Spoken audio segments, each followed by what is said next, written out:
Peace and a wonderful evening to you all. This is Karima Medina Bilal. Friends of all faith traditions, wherever you are, whatever you believe, welcome species human. This is Karima Medina Bilal, and I'm coming to you live and in all true human colors here on this Sunday, January the 23rd. My topic this evening is called Prepping for a Good Death. Prepping for a good death. Before, during, and after. For some people, that may seem like a morbid subject, but in fact, it is. Ladies and gentlemen, we are all going to die someday.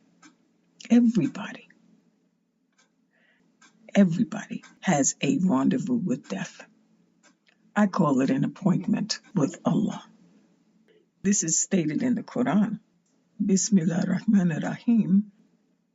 Every human is bound to taste death, and in the end, unto us shall all be brought back.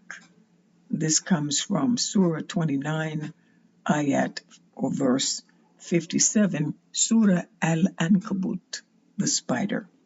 This is the Assad translation. Here's a fact. It's going to happen to everyone. Every single one of us. You cannot forestall it.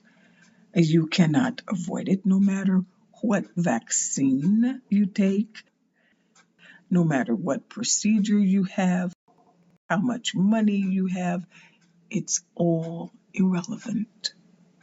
Name the condition that you think might prevent it. It will avail you naught. Everybody is going to die.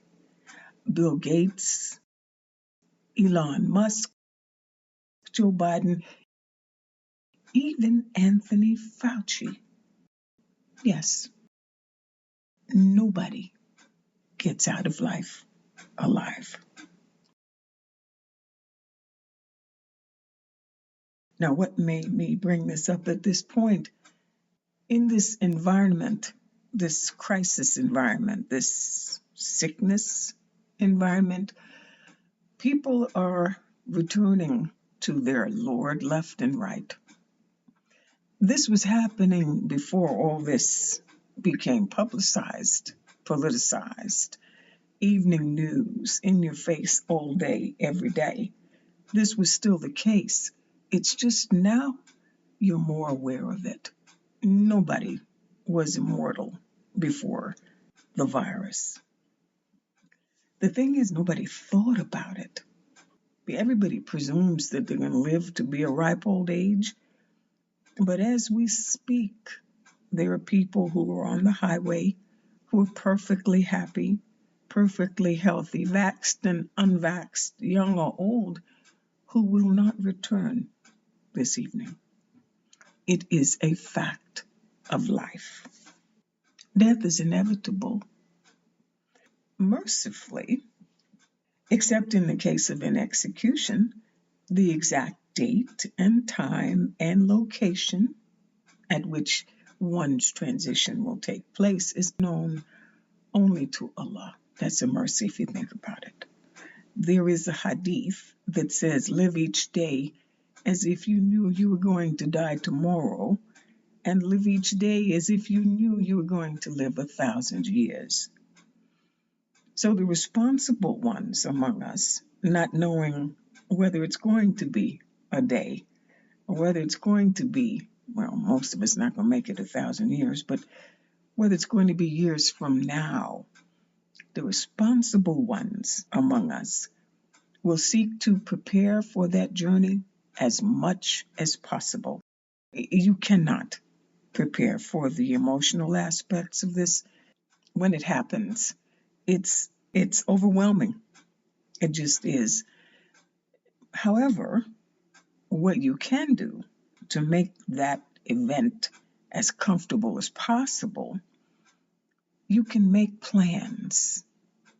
Yes, you can make plans for your death. Yeah, as uncomfortable as that might be right now, it will be excruciating later if it should catch you without certain basic things in place, whether it's your own demise or that of a loved one. So, my intention in bringing this before you this evening is to help you do what you can do while you can do it.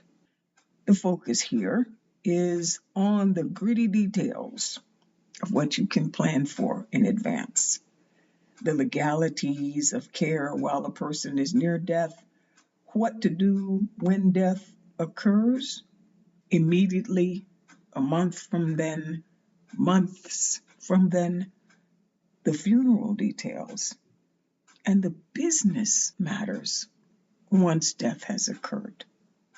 That's the focus of our discussion this evening.